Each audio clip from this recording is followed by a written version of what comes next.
Imagine a client asks you to design a weekend home on their favorite property, a pristine piece of land with a beautiful waterfall. The obvious choice. Position the house to look at the waterfall. But what if you decided to build the house directly on top of the waterfall instead? This was the audacious, seemingly illogical challenge that Frank Lloyd Wright presented to the Kaufman family, resulting in the most famous house in America, Fallingwater. It appears as a series of concrete trays miraculously floating over the rushing water, a masterpiece of organic architecture that seems to grow directly from the rock.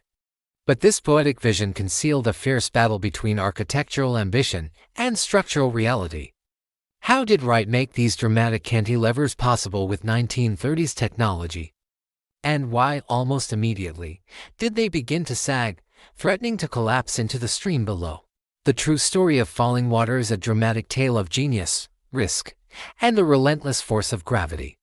The core of Fallingwater's design is Wright's philosophy of organic architecture, the idea that a building should belong to its site, harmonizing with the environment rather than dominating it. He didn't want to just give the Kaufmans a view of the waterfall, he wanted them to live with it, to feel its power and hear its sound constantly. The central motif is the cantilever. The reinforced concrete terraces extend boldly from the central stone core, which is anchored to the natural bedrock. These aren't just balconies, they are the primary living spaces, the heart of the house, dramatically hovering over the water. The materials were chosen to blend in. The locally quarried Pottsville sandstone for the vertical cores echoes the natural rock outcroppings. And the smooth, light ochre concrete of the cantilevers contrasts like man-made layers of sedimentary rock. A pro tip for understanding Wright's work is to always look for the hearth, the anchoring element. At Fallingwater, it's not just a fireplace, it's the actual boulder of the site, which rises through the living room floor and forms the hearth itself, physically and symbolically grounding the entire floating structure to the earth. Now, let's talk about the engineering, because this is where the story gets tense. Wright was a brilliant designer but not a licensed engineer, and his initial structural calculations were dangerously optimistic. The initial design for the dramatic south cantilever had a factor of safety that was far too low. The consulting engineers, from the firm of Mendel Glickman, expressed serious concerns. The primary issue was reinforcing steel, or the lack thereof. Wright wanted the cantilevers to appear impossibly thin and light, and he limited the amount of rebar, especially in the top of the slabs where it is needed to resist the tensile forces of a cantilever. In a cantilever, the top of the slab is in tension, trying to stretch, while the bottom is in compression. To resist this, you need steel rebar in the top. A common and catastrophic drafting mistake, which some allege happened here, is under-detailing this top steel.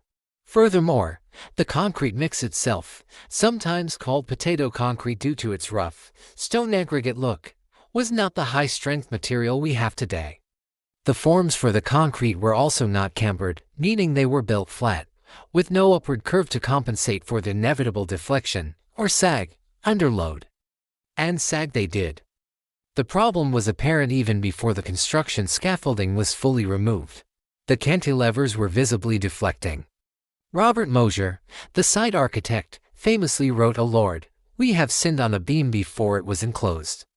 For decades, the terraces sagged further, with the primary south cantilever dropping over 7 inches at its edge. The problem was a combination of underestimated dead loads, insufficient top steel, and a phenomenon called concrete creep, where concrete slowly deforms over time under a constant load.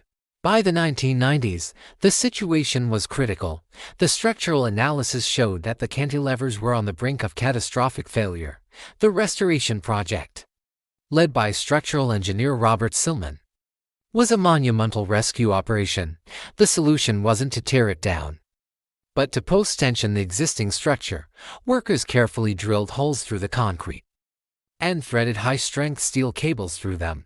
These cables were then tensioned with massive hydraulic jacks, effectively putting an upward force on the cantilevers, lifting them back to their original position and locking them in place with a new internal structural system.